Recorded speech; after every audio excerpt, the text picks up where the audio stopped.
नमो नमः मित्रों, आइए जानते हैं संस्कृत इकारांत पुल्लिंग शब्द कवि का रूप तीनों वचनों और सातों विभक्ति में।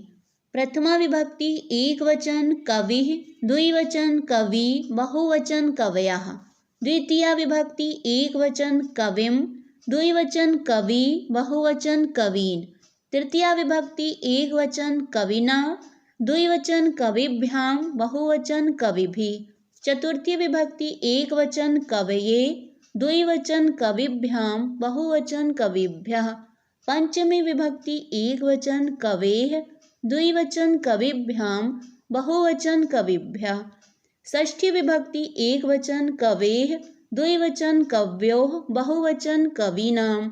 सप्तमी विभक्ति एक वचन कवौ, द्विवचन कव्योः, बहुवचन कविषु। संबोधन एक वचन हे कवे, द्विवचन हे कवि, बहुवचन हे कवयः। धन्यवाद।